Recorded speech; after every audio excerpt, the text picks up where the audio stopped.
Okay, let's dive into this explainer. Welcome everyone. Today we're unpacking something absolutely fascinating, the architecture of release, specifically looking at the foundations of the Mali tradition of Tai Chi. Now, usually when we try to pick up a new physical skill, we're hyper-focused on what we need to do, right? What muscles to flex, what actions to force. But the Mali tradition? It flips that entire concept completely on its head. It actually forces us into this really profound process of unlearning. It's asking us to dismantle all those bad habits we've literally spent a lifetime building up. So take a second, just feel your own body right now. Seriously, do a quick scan. Are your shoulders kind of hiked up? Is your stomach pulled in tight? Is your lower back slightly flattened out? You see, we all move through life bracing ourselves against the world with this invisible shield of tension. And the wild part is, we think this holding, this perpetual tightness is strength. But the core realization we're exploring today is that this so-called strength is actually just a massive blockage. It's trapping all your energy up in your chest, and it's completely severing the vital connection between your mind and your feet.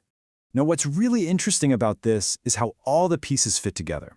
We'll start with the illusion of strength, map out the architecture of release, and then explore the engines of movement.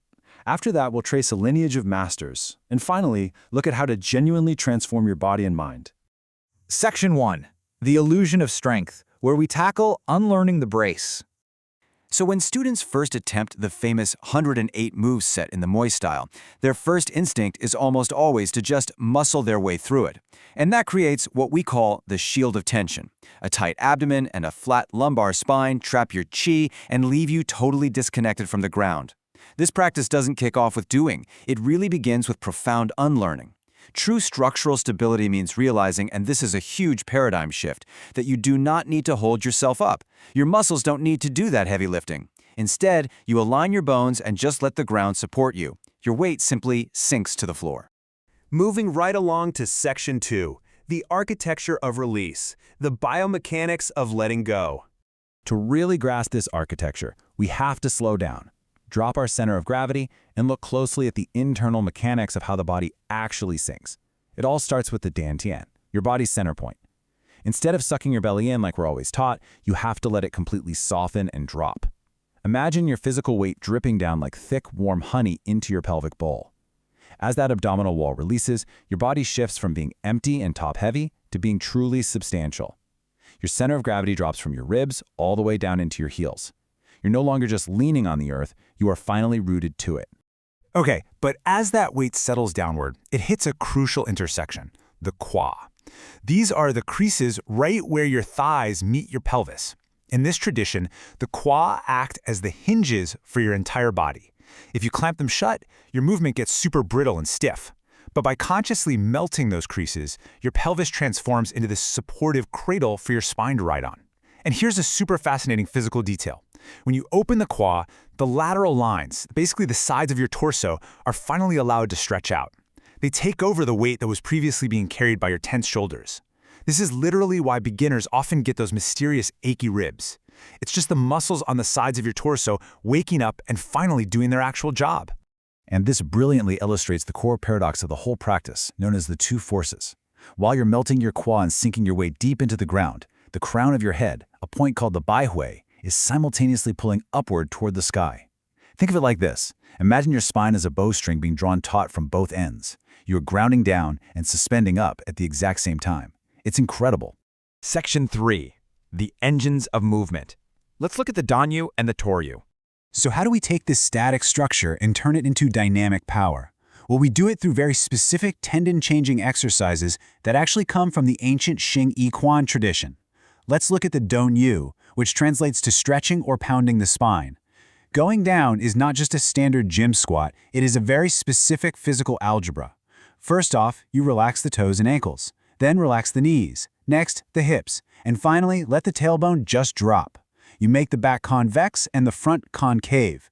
The absolute biggest takeaway here, going down requires zero effort. None. You are simply stepping out of the way and letting the law of gravity do all the work for you. Going up, though, that requires active work. And again, the sequence is absolutely vital. You lift the baihui at the crown of the head, along with the sternum. You push your hips forward while simultaneously pulling your knees back, and you push down evenly with the whole foot, not just your heels, not just your toes, the whole foot. As the crown of the head rises, your tailbone rises at a slightly slower rate, and that stretches the spine. As you go down, it compresses. This rhythmic up and down pumping action is amazing because it actively massages the soft tissue and literally increases the circulation of your spinal fluid. Which brings us right to the Toryu principle. You have to go down to go up. When your weight hits your heels, that ground force rebounds straight back up through your legs. Now, listen to this. Your arms don't rise because your shoulder muscles are lifting them. No way. They rise from underneath, pushed upward by the expansion of your back and your lat muscles. Because your torso is widening, the arms naturally separate and float up, feeling heavy and completely filled with internal pressure. Moving into Section 4, a lineage of masters, where we trace the heritage. It's important to remember that Master Moylin Shin didn't just invent these profound mechanics out of thin air one day. He was a living legacy. He synthesized knowledge passed down from some of the most respected martial artists in Chinese history. The foundation starts with legendary figures like Wu Yihui, who pioneered the teaching of Lok Hapa Fa, which emphasized just incredible structural symmetry and linear alignment. That knowledge was passed to Leng Zerpang, who fully mastered the flow of continuous motion, expanding, contracting, rising, and falling without ever pausing. Moylin Shin studied under Leng, brought this deeply refined structure to Canada, and then he added another crucial layer. In 1981, when he opened the Feng Loi Kuk Temple alongside figures like Moi Mingtou, he deeply integrated Taoist meditation and active Qigong right into the physical form. He demanded that the mind achieve stillness, so the body could finally find balance. And finally, Section 5. Transforming body and mind through the internal audit. So, we've talked about the history and the mechanics, right? But what actually happens inside your body when you commit to this? When you start doing the 108 move set properly, you kick off what we can call an internal audit. As you hold these open-released postures, your body literally begins to clean itself. Your nervous system starts to let go of old, deeply embedded tension. And here is a super reassuring fact. You might actually experience physical wobbling or even violent trembling in your legs or arms. And guess what? That is a fantastic sign. It just means your nervous system is finally unwinding. The key is not to panic and clench up when you wobble, but to reopen the qua, drop your weight again, and just trust your skeletal structure to find its own natural balance.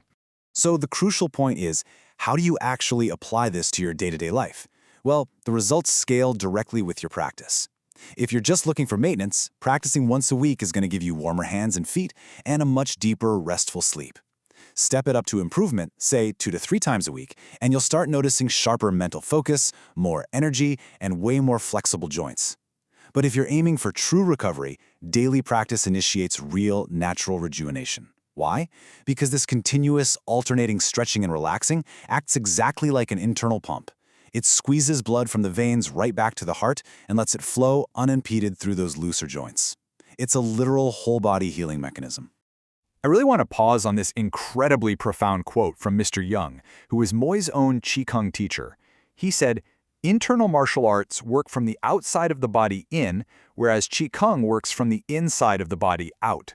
The Moi tradition is just this masterful, beautiful synthesis of both things, aligning the external structure so perfectly that your internal energy can finally flow outward, completely unimpeded.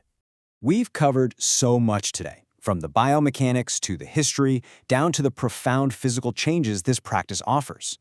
We've seen how true strength isn't about bracing yourself, it's about structural release.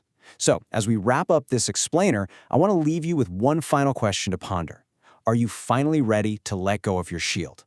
Thanks so much for joining me, and keep exploring.